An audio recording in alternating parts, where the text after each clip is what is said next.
Halo, sahabat cerita senja. Apa kabar hari ini?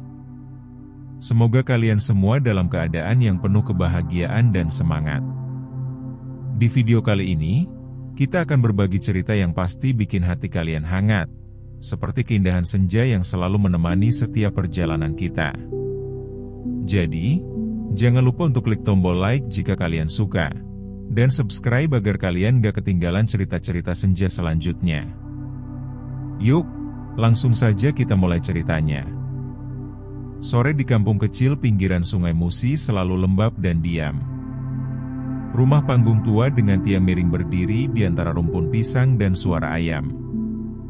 Di kolong rumah itu, Raffi duduk, menggigit batang rumput kering, menatap langit sempit yang dibingkai daun rambutan. "Kau pikir dia akan diam saja?" tanya Burhan, sahabatnya, sambil mengaduk kopi dalam gelas plastik. Raffi hanya mengangkat bahu.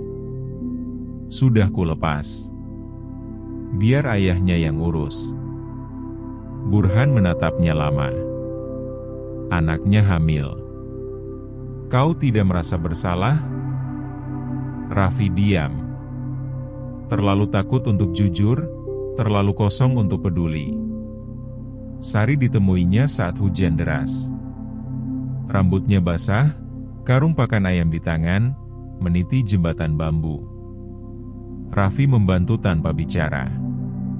Cinta datang diam-diam. Dalam sapa, dalam pandang, dalam sunyi. "Kalau aku hamil, kau nikahi aku?"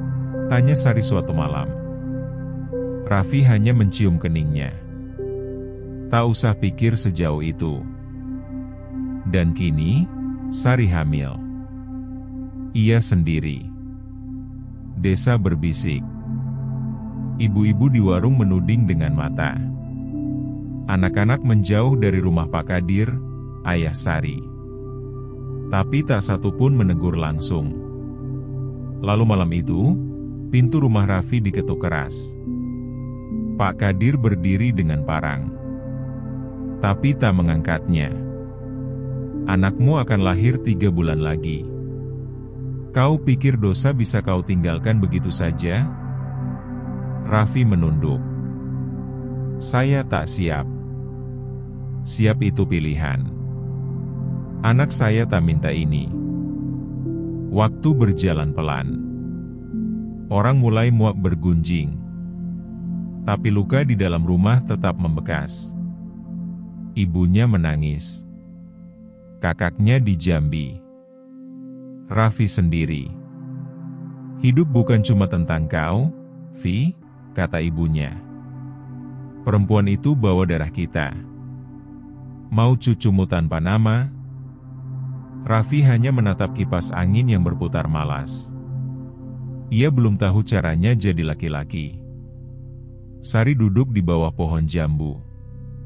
Perutnya menonjol, wajahnya tenang tapi sunyi. "Kau menyesal?" tanya Lela. Sari menggeleng. "Lebih baik sendiri, daripada hidup dengan yang lari.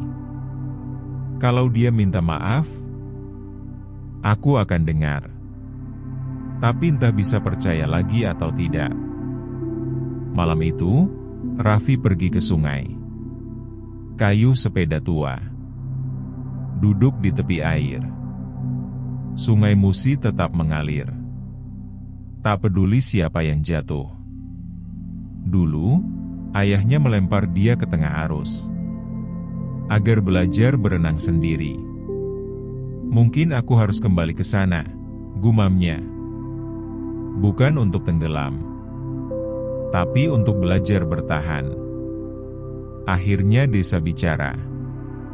Kepala dusun memanggil kedua keluarga. Pak Kadir datang. Sari tidak. Raffi sendirian. "Anak perempuan bukan barang rusak," kata kepala dusun. "Ini harus diselesaikan. Aku akan bertanggung jawab," kata Raffi pelan. "Dengan cara, aku akan kerja. Apa saja. Tapi, aku tak yakin kami harus menikah." Kepala dusun menarik napas. Hidup bukan soal yakin. Hidup soal hadapi. Raffi mulai kerja serabutan. Angkut pasir. Jual gorengan. Angkat kayu. Bawa beras ke rumah Pak Kadir. Tak ada kata terima kasih. Tapi juga tak diusir. Sari melihat dari jendela. Tak banyak bicara. Aku masih belajar jadi manusia, kata Raffi. Kalau kau mau lihat aku belajar, aku akan datang. Sari menunduk. Matanya basah. Hujan deras. Sari melahirkan. Raffi duduk di luar, basah kuyup, menunggu. Tangis bayi terdengar dari dalam rumah bidan. Laki-laki, kata bidan. Mau lihat? Raffi masuk pelan. Sari lemah tapi tenang. Matanya memandang Raffi. Namanya? Tanya bidan. Sari memandang Raffi. Kau yang beri. Namanya? Arka. 3 bulan berlalu. Raffi belum menikah. Tapi hadir. Tiap sore datang, belikan susu, cuci kain, angkat air. Masih cinta? Tanya Burhan. Apa itu cinta? Kalau kau tahu, kau tak akan tanya. Mungkin ini bukan cinta. Tapi aku ingin Arka tumbuh tahu ayahnya tak lari.